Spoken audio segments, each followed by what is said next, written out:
Assalamualaikum warahmatullahi wabarakatuh.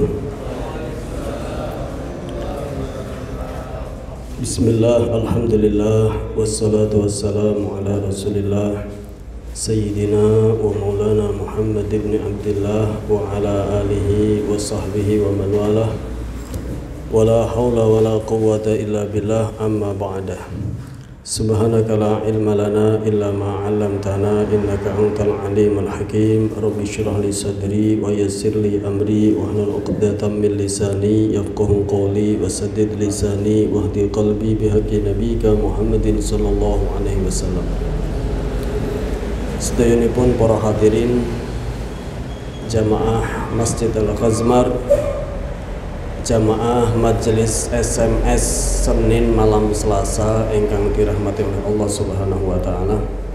Alhamdulillah saged bertemu kembali dalam kajian rutin, kajian mingguan kitab Riyadhus Shalihin. Mudah-mudahan hadir kita sekalian pada malam hari ini mendapat ridho dari Allah Subhanahu wa taala. Bismillahirrahmanirrahim. Nawaitu ta'alluma wa ta'lima wal naf'a wal intifa'a wal ifadata wal istifadata wal hatha ala tamassuki bi kitabillahi wa sunnati rasulih wa du'a ila al-huda wa dalalah ala al-khair ittiqa'a wajhillahi wa ridha wa qurbihi wa thawabihi. Allahumma arzuqna fahman nabiyyin wa hifdzal mursalin wa ilhamal malaikatil muqarrabin. Allahumma aghnina bil ilmi wa zayyina bil hilmi wa akrimna bit taqwa wa jammilna bil afiyah. Bismillahirrahmanirrahim. Bab istihbabil musafahah inda liqa wa bashashatil wajhi wa taqbili yadir rajuli as-salih wa taqbili waladihi syafaqatan wa mu'anakatil qadimi man safarin wa karahiyatil inhina. Pembahasan pada malam hari ini insyaallah cukup menarik ya, atau luar biasa insyaallah. Yang pertama yang akan dikaji oleh Imam Nawawi dalam kitabnya Riyadhus Shalihin yaitu masalah musafahah, berjabat tangan. Itu bagaimana hukumnya dengan semua bentuknya. Berjabat tangan ketika ketemu, berjabat tangan ketika habis sholat, berjabat tangan mencium tangannya orang alim atau orang soleh. Akan kita bahas nanti insyaallah. Wa basyashatul wajhi. Pembahasan berikutnya yaitu adalah basyashatul wajhi ya, ramah wajahnya, murah senyumnya. Itu perintah napa mboten ya, itu ada hadisnya napa mboten ya. Aturannya ketika kita ketemu dengan sesama orang Islam itu bagaimana wajah kita, apakah merengut, apakah senyum, apakah cuek, apakah jutek, bagaimana yang diajarkan oleh Rasulullah. Nanti akan kita angkat hadis. Wa taqbili yadir rajuli as-salih, dan mencium tangan orang soleh, orang alim, orang tua, orang sayyid keturunan baginda Nabi. Itu hukumnya sunnah, apa makruh, apa mubah. Nah, ini akan kita bahas nanti insyaallah. Wa taqbili waladihi syafaqatan, mencium anak kecil, anaknya ya, anak kecil dicium karena sayang. Itu hukumnya bagaimana? Apakah as-sunnah, apakah tidak sunnah? Wa mu'anaqatil qadimi min safarin, berpelukan ketika ada orang pulang dari bepergian, habis haji umroh pulang datang disambut berpelukan. Itu sunnah atau tidak? Dan sunnahnya kapan saja? Wa karahiyatil inhina, memberi penghormatan kepada orang sampai menundukkan badan. Itu hukumnya bagaimana? Apakah boleh, apakah makruh, apakah bisa haram? Itu nanti akan kita kaji sesuai dengan keterbatasan waktunya insyaallah, secukupnya. Bismillahirrahmanirrahim. An Abil Khattab Qadadah qala qultu li Anas radhiyallahu anhu akanat al-musafahah fi ashabi Rasulullah sallallahu alaihi wasallam. Qala na'am rawahul Bukhari. Hadis yang pertama yang diangkat oleh Imam Bukhari yang menjelaskan tentang musafahah, berjabat tangan. Ya. Apakah berjabat tangan itu sudah ada di zaman Rasulullah atau baru ada setelah zaman Rasulullah atau bahkan baru ada zaman mutaakhirin? Imam Nawawi mengangkat sebuah hadis an Abil Khattab Qatadah qala qultu li Anasin radhiyallahu anhu akanatil musafahatu fi ashabi Rasulillah sallallahu alaihi wasallam qala na'am rawahul Bukhari. Hadis yang diriwayatkan, hadis yang diangkat oleh Imam Nawawi dari sahabat Abil Khattab, yang mana hadis ini diriwayatkan oleh Imam Bukhari di dalam Sahihul Bukhari, menerangkan ada salah seorang sahabat Abil Khattab, namanya huwa ibnu Da'amah as-Sadusi Abul Khattab al-Basri. Abul Khattab ini pernah nanya kepada Sayyidina Anas bin Malik. Sayyidina Anas bin Malik, salah seorang yang alim luar biasa, ketika masih kecil sama ibunya dititipkan sama Rasulullah, ya Rasulullah, anak ini saya minta izin supaya khidmah kepada engkau, menatakan sandal engkau, menatakan apa yang engkau butuhkan, dan jangan lupa mintakan doa, doakan anak ini ya Rasulullah. Akhirnya menjadi khadimnya Rasulullah 10 tahun Sayyidina Anas bin Malik, ya. Dan menjadi salah seorang sahabat yang luar biasa. Beliau seorang sahabat Abil Khattab ini pernah nanya kepada Anas bin Malik radhiyallahu anhu, apakah berjabat tangan itu sudah ada pada masa sahabat dan dilakukan oleh para sahabatnya Rasulullah sallallahu alaihi wasallam? Qala na'am, jawabnya Sayyidina Anas bin Malik, iya, sudah dilakukan yang namanya berjabat tangan oleh para sahabat. Ya. Jadi berjabat tangan yang sering kita lakukan ketika datang, ketika mau pulang, ketika habis sholat, itu bukan sesuatu yang tidak bertendensi, bukan sesuatu yang asal-asalan, apalagi perlu dikritisi. Enggak. Sahabat pada zaman itu juga sudah saling berjabat tangan ketika ketemu. Pak Ustadz, itu kan ketika ketemu, itu hadisnya umum, tidak setelah sholat. Nanti bisa kita bahas bagaimana hukumnya setelah sholat. Jadi hadis yang pertama menerangkan Sayyidina Abil Khattab ini pernah nanya kepada Sayyidina Anas. Qultu li Anas ibn Malik, saya pernah nanya kepada Sayyidina Anas bin Malik, apa itu? Akanatil musafahah fi ashabi Rasulillah sallallahu alaihi wasallam? Qala na'am. Apakah berjabat tangan itu sudah ada, sudah terjadi, sudah dilakukan oleh para sahabat di zaman Rasulullah? Jawabannya iya. Ya, jadi berjabat tangan itu sudah dilakukan oleh para sahabatnya Rasulullah di zaman Rasulullah dan diikrari oleh Rasulullah sendiri sallallahu alaihi wasallam. Rawahul Bukhari. Ini hadis diriwayatkan oleh Imam Bukhari. Ya. Hadis yang pertama. Dari hadis ini setidaknya bersalaman secara umum ketika mau ketemu, ketika mau pulang, ya, ketika mau sholat, ketika setelah sholat sekalipun ada dalilnya secara umum, ada hadisnya secara umum. Pak Ustadz, mau dalil yang lebih terperinci? Iya, simak aja kajiannya, nanti akan sampai insya Allah kepada kajian yang lebih rinci ketika setelah sholat bagaimana. Wa an Anas radhiyallahu anhu qala lamma jaa ahlul Yaman. Hadis selanjutnya yang diangkat oleh Imam Nawawi, wa an Anasin radhiyallahu anhu qala lamma jaa ahlul Yaman qala Rasulullah sallallahu alaihi wasallam qad jaa ahlul Yaman wa huwa awwalu man jaa bil musafahah wa huwa awwalu man jaa bil musafahah, gitu ya. Jadi saya kembali ke hadis yang pertama dulu. Hadis yang pertama tadi mengandung dalil disyariatkannya berjabat tangan. Karena apa? Li'annal ijma' as-sukuti hujjah. Apa yang dilakukan oleh sahabat dan sudah menjadi ijma'nya sahabat secara diam-diam, itu adalah hujjah, dalil. Apalagi itu dilakukan oleh sahabat, dan apalagi pada zaman itu masih ada Rasulullah Shallallahu Alaihi Wasallam, ya. Jadi itu hukumnya adalah dalil, masyru', disyariatkan, bukan sesuatu yang di luar syariat. Betul, nggih? Bukan adat, bukan, tetapi syariat, ya.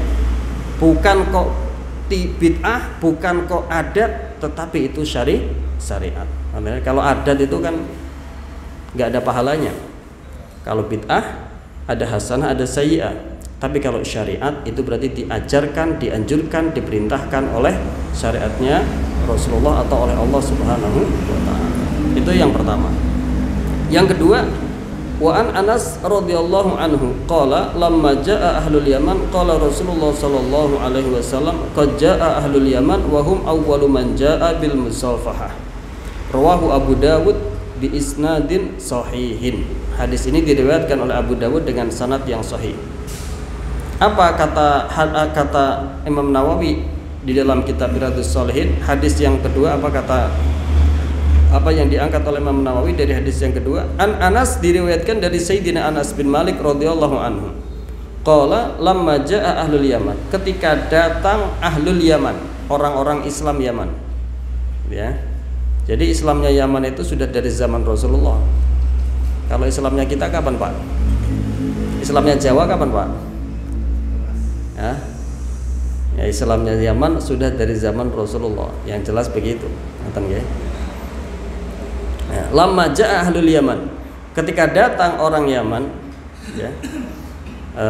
Qala Rasulullah sallallahu alaihi wasallam, bersabda baginda Nabi sallallahu alaihi wasallam, qad jaa ahlul Yaman, sungguh telah datang orang-orang dari Yaman, kata Rasulullah. Ya. Apa kata Rasulullah? Wahum awwalu man jaa bil musafahah. Mereka, kata Rasulullah, mereka adalah orang yang pertama kali datang dengan melakukan berjabat tangan, bersalaman, ya. Dan itu diikrari oleh Rasulullah Shallallahu Alaihi Wasallam. Jadi orang yang pertama kali dari para sahabat pertama kali menampakkan jabat tangan dan diikrari oleh Rasulullah itu adalah penduduk Yaman.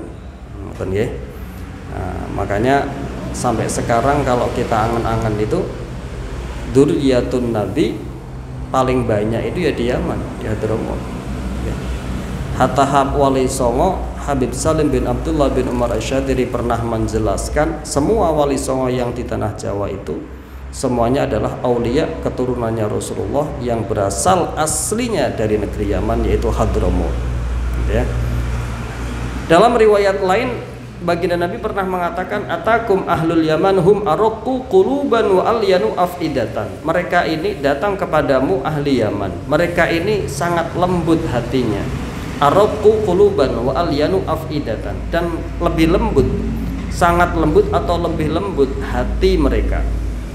Mudah insaf, ketika dinasihati mudah menerima nasihat. Itu lembut itu begitu. Bukan lembut itu berarti kelelar-kelelar, bukan ya. Tidak selamanya seperti itu. Mungkin orangnya tegas, tapi begitu mendengar ayatnya Allah, hatinya langsung menerima mauidhah, langsung menerima, terbuka. Mungkin orangnya lembut, tapi mendapat nasihat sulitnya minta ampun. Itu namanya enggak. Ya, araqu quluban wa alyanu afidatan. Jadi mereka orang Yaman ini hatinya sangat lembut, kata Rasulullah SAW. Terlajeng Rasulullah melanjutkan, al iman Yaman wal hikmah Yamaniyah. Iman itu ada di Yaman, hikmah juga adalah Yamaniyah. Gitu ya. Itu kelebihan-kelebihannya daerah Yaman yang diunggulkan, yang langsung dari hadisnya Rasulullah SAW. Dari hadis yang ini, ya, dari hadis yang kedua yang diangkat oleh Imam Nawawi, yang hadis ini juga merupakan hadis yang sahih, ya. Imam Bukhari juga meriwayatkan hadis ini di dalam Adabil Mufrad, gitu ya. Tetapi lafadznya awwaluman adharo bil musafahah, bukan awwaluman jaa bil musafahah. Kalau riwayatnya hadis Bukhari awwaluman adharo bil musafahah, Orang Yaman ini adalah orang-orang yang pertama kali menampakkan salaman jabat tangan. Kalau yang riwayatnya Imam Bukhari. Kalau riwayatnya yang Abu Dawud, ini orang Yaman ini awwalu man ja'a bil musafah, orang yang pertama kali datang dengan berjabat tangan di zaman Rasulullah. Ini sabdanya Rasulullah. Apa maknanya?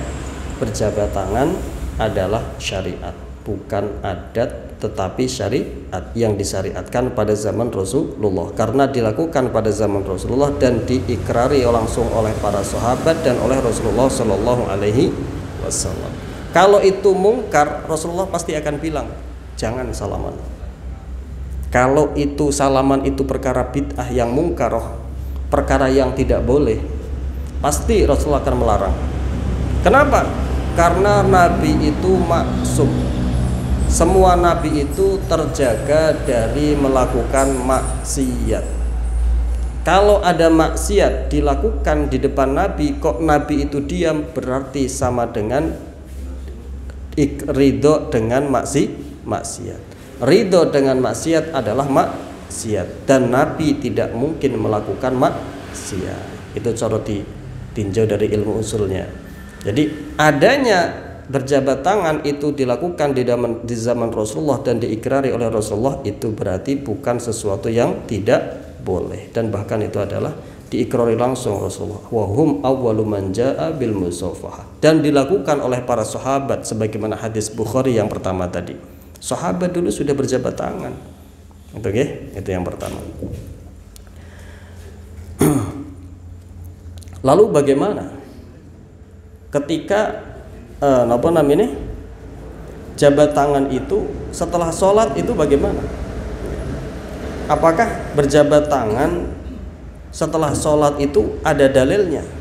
Ini kan hadis umum yang menerangkan bahwasanya berjabat tangan, bersalaman itu sudah ada pada zaman Rasulullah dan sudah dilakukan oleh para sahabat.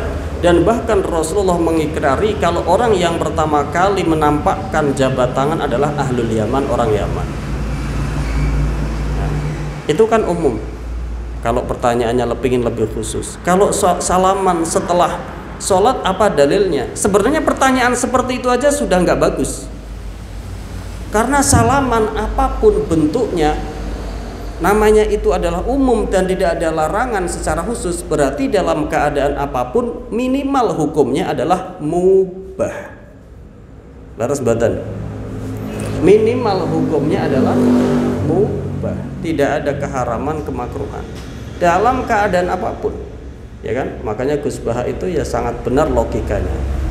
Minta dalil salaman setelah sholat. Lah apa kamu dalilnya? Setelah sholat membuka HP aja nggak pernah diprotes.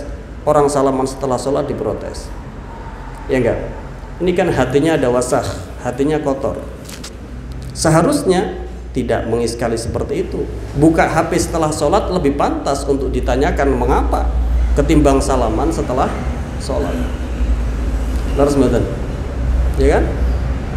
Nah, dalil secara umum sudah kita kaji. Ada banyak hadis disebutkan oleh Imam Nawawi di dalam kitab Riyadhus Shalihin yang intinya para sahabat di zaman Rasulullah itu sudah melakukan jabat tangan, dan Rasulullah bahkan mengikrari bahwasanya orang ahlul Yaman itulah yang pertama kali menampakkan jabat tangan ketika mereka datang sowan kepada Rasulullah Shallallahu Alaihi Wasallam. Lah kalau pengen lebih spesifik salaman setelah sholat tetap maksa pengen ada dalilnya, itu urusannya ulama. Ngoten nggih? Itu urusannya ulama. Di dalam kitab Bughyatul Mustarsidin ya, juz 2. Di dalam kitab Bughyah ya, juz 2, Shahifah 139. Di situ dibahas ya tentang hukumnya berjabat tangan setelah sholat.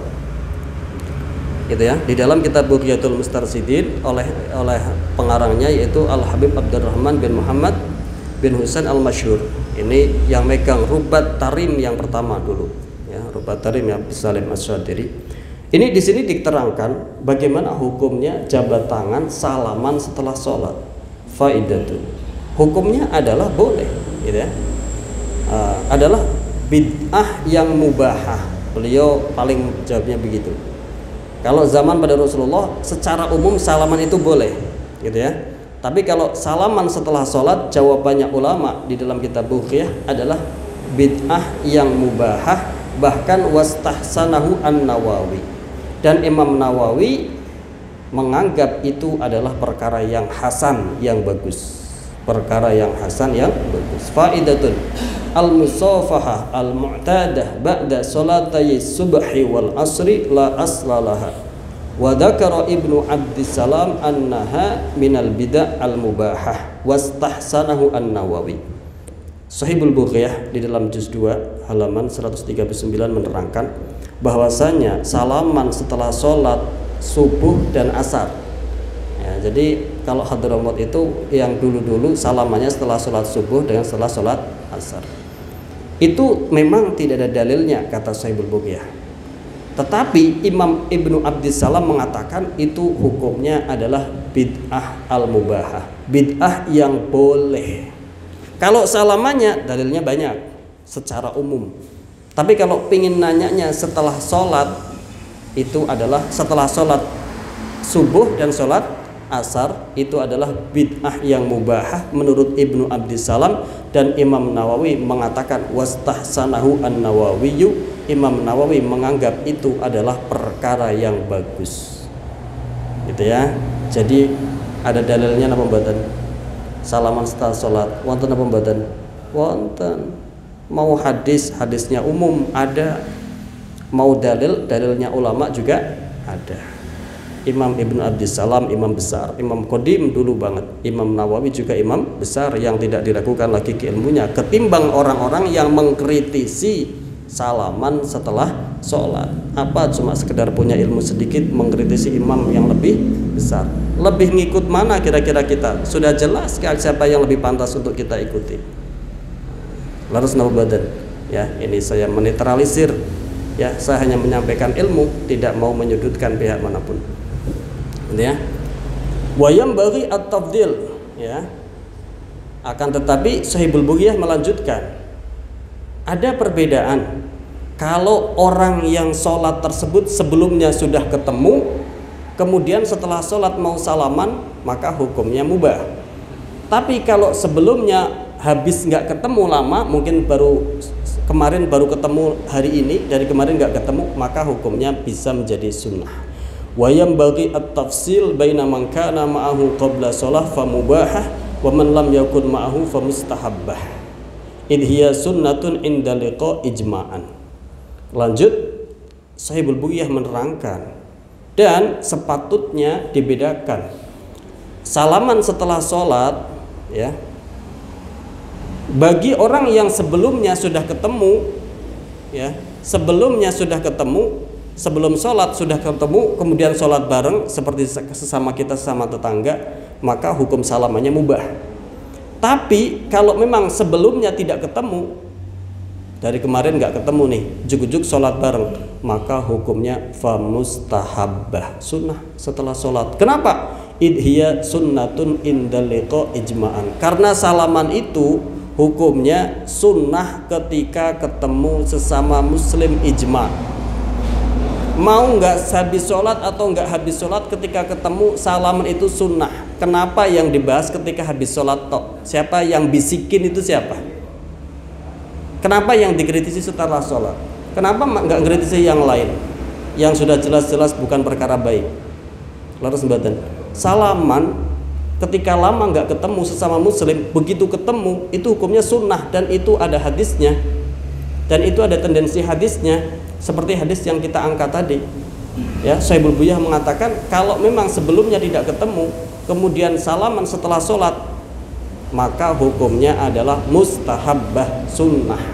Kenapa? Karena hukum aslinya salaman ketika sesama muslim tidak lama tidak ketemu, hukum aslinya adalah sunnah ijma'an, hukumnya adalah sunnah. Mau habis sholat atau nggak habis sholat, kalau lama nggak ketemu, hukumnya nopo?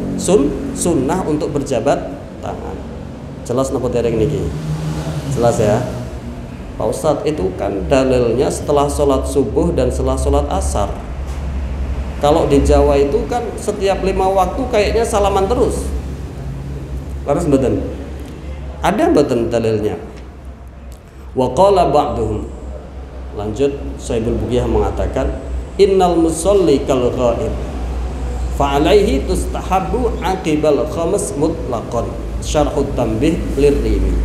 Sebagian ulama mengatakan orang yang sholat sowan menghadap Allah itu kal ghaibi, sebagaimana diumpamakan orang yang ghaib. Walaupun kita berjajaran ya, bersebelahan, tetapi ketika sedang sholat menghadap Allah itu kita diumpamakan orang ghaib. Kal ghaibi, hukumnya seperti orang yang ghaib, yang habis gak ketemu.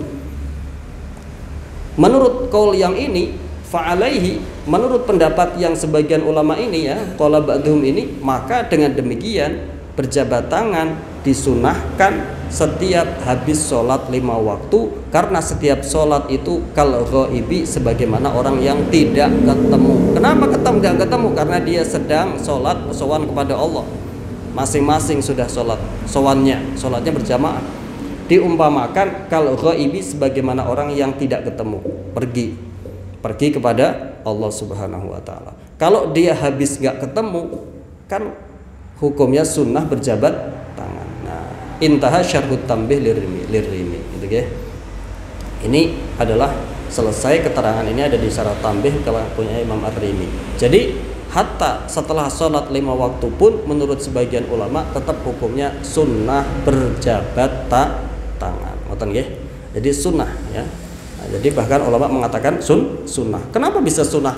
Karena hukum aslinya berjabat tangan sesama muslim ketika tidak saling ketemu adalah sunnah, mau di dalam setelah sholat mau tidak setelah sholat, hukumnya sunnah.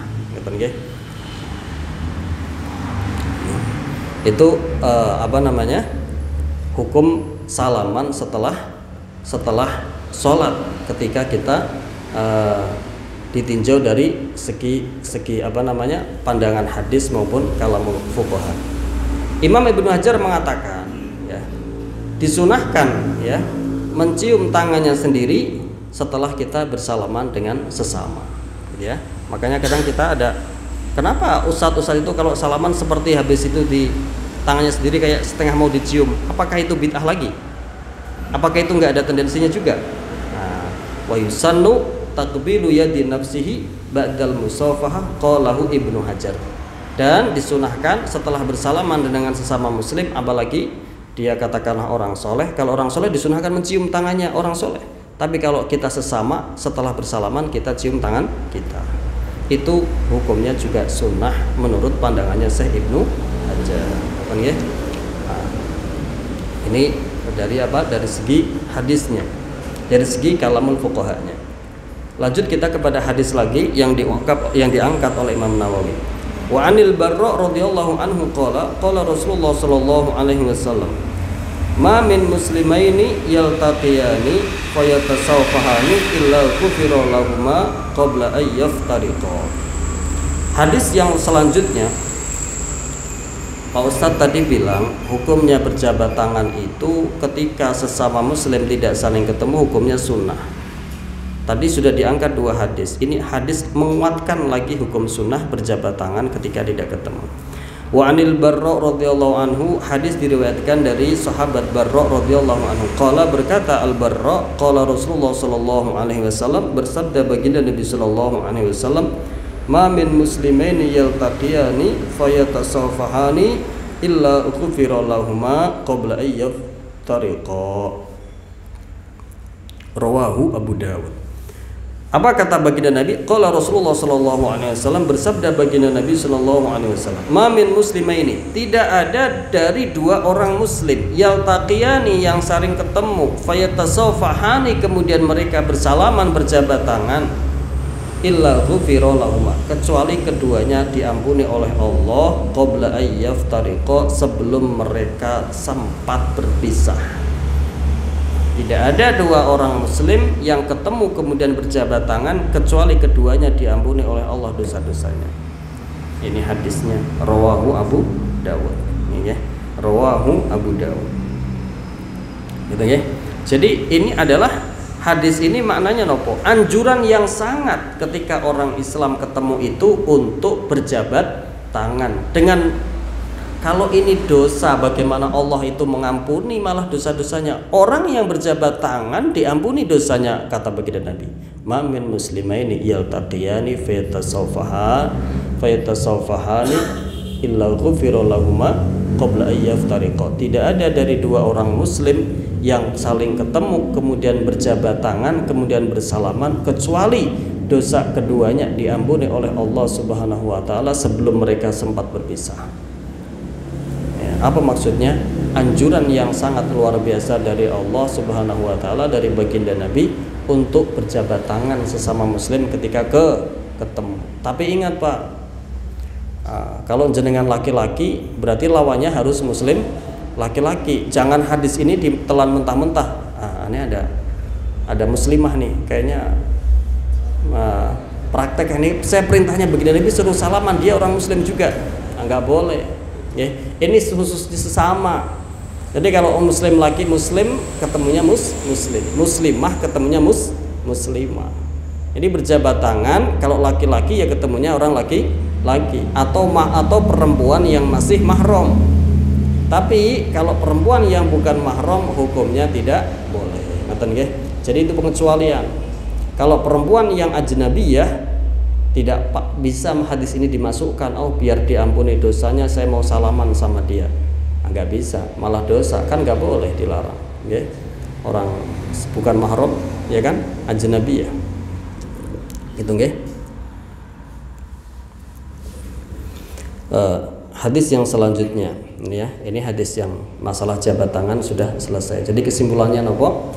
Masalah berjabat tangan, Imam Nawawi mengangkat 3 hadis yang intinya adalah berjabat tangan itu sudah ada pada zaman Rasulullah dan dilakukan oleh para sahabatnya Rasulullah SAW. Kesimpulan yang kedua, orang yang pertama kali menampakkan jabat tangan salaman daripada para sahabat adalah sahabatnya Rasulullah dari Yaman. Ya. Kesimpulan yang ketiga, anjuran betapa pentingnya, betapa syariat ini menganjurkan kita untuk sesama muslim ketika ketemu berjabat tangan dengan dijanjikan dosa keduanya akan diampuni oleh Allah Subhanahu wa taala. Tentunya selain dosa besar. Karena kalau dosa besar harus ada at-taubatun nasuh. Yang mana taubat nasuh itu ada syarat-syaratnya tertentu. Sebagaimana sudah saya sampaikan ya. Harus ada an-nadmu, penyesalan, harus ada al-azmu alla ya'ud. Ada tekad yang kuat tidak akan mengulangi, harus ada al-iqla' anid dunub, sudah melepaskan diri dari dosanya, harus kalau itu berhubungan dengan hukukul adami harus minta istihlal, minta dihalalkan. Itu syarat-syaratnya taubat an-nasuh. Jadi hukumnya salaman antara sesama muslim ketika ketemu hukumnya adalah sunnah. Ya, ke sesama orang Islam ketika saling ketemu adalah hukumnya sunnah. Adapun setelah sholat, ya, adapun setelah sholat itu adalah bid'ah mubahah. Ada yang mengatakan seperti itu. Ada ulama lagi mengatakan enggak, dirinci. Kalau memang sebelumnya belum sempat ketemu maka hukumnya mubah. Tapi kalau sebelumnya sudah ketemu, hukumnya mubahah. Tapi kalau sebelumnya lama enggak ketemu, sebelum sholat enggak ketemu maka hukumnya mustahabbah. Ibnu Abdissalam mengatakan bid'ah mubahah, Imam Nawawi mengatakan mustahsanah, bagus, hasan, bagus hukumnya. Sebagian fuqaha lagi mengatakan mustahabbah, sunnah. Karena salaman sesama muslim ketika ketemu itu hukum dasarnya sudah sunnah dalam keadaan apapun, setelah sholat maupun tidak setelah sholat. Itu kesimpulan setelah dasarnya. Oke. Permasalahan selanjutnya, oke. Permasalahan selanjutnya adalah hadis selanjutnya adalah an Anas radhiyallahu anhu qala rajulun ya Rasulullah ar-rajulu minna yalqa akhahu aw sadiqahu ayan hanilahu qala la qala afayaltazimuhu wa yuqabbiluhu qala la qala fayakhudhu bi yadihi wa yusafihuhu qala na'am rawahu Tirmidzi wa qala hadisun hasan. Di sini kita akan membahas apa hukumnya kita itu memberi penghormatan kepada orang lain dengan membungkuk, merukuk. Apakah itu diperbolehkan secara syariat? Kemudian berpelukan dengan sesama muslim, mu'anaqah, dalam bahasa istilahnya mu'anaqah, apakah itu diperbolehkan? atau tidak. Kemudian lalu kalau tidak bagaimana solusinya? Dalam hadis ini dikatakan, An Anas radhiyallahu anhu, hadis diriwayatkan oleh sahabat Anas radhiyallahu anhu, qala, berkata Sayyidina Anas, qala rajulun, berkata seorang laki-laki yang tidak disebutkan namanya, ya Rasulullah, wahai Rasulullah, ar-rajulu minna yalqa akhahu aw sadiqahu. Orang laki-laki dari kita itu suatu ketika yalqa akhahu aw sadiqahu, bertemu dengan saudara laki-lakinya atau bertemu dengan sahabatnya. Ayan hanilahu, apakah dia boleh memberikan penghormatan dengan membungkuk, merukuk, berrukuk, inhina, ya seperti penghormatan orang Jepang ya, apa itu, bungkuk ya, arigato, apa itu. Kalau orang Islam itu apakah boleh seperti itu? Katanya Rasulullah apa? Ayan hanilahu, apakah boleh memberikan penghormatan dengan membungkuk seperti merukuk, keadaan rukuk itu? Jawabnya Rasulullah, qala la, tidak boleh. Jawabnya Rasulullah apa? Tidak boleh.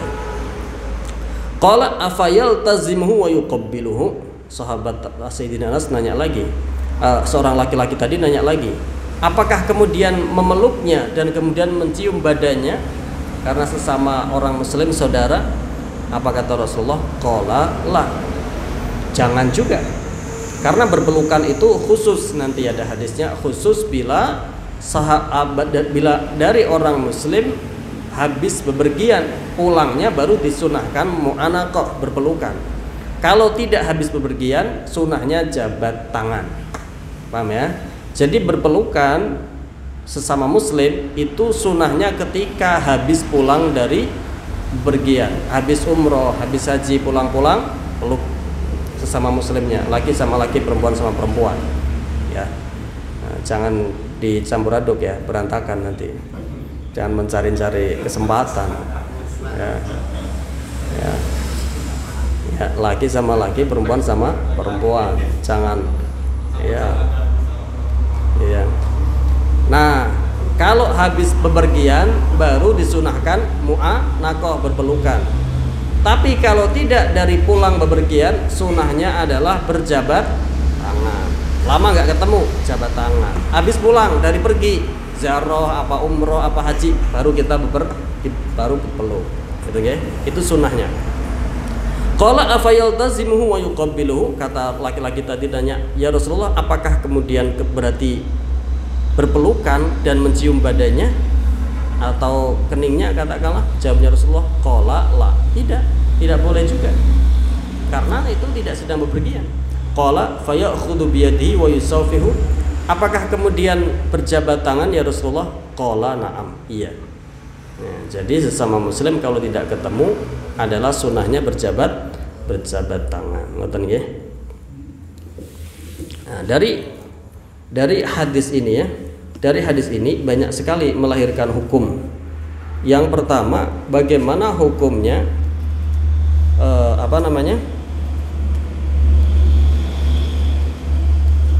hukumnya berjabat, hukumnya ruku ya, inhina tadi, memberi penghormatan dengan bentuk membungkuk, apakah itu diperbolehkan? Memberi penghormatan tapi sampai membungkukkan badan, kayak sebagian dari orang ya, arigato, apa orang Jepang ya, membungkuk badannya, bungkuk badan ya. Orang atau orang Jawa yang dulu banget, kalau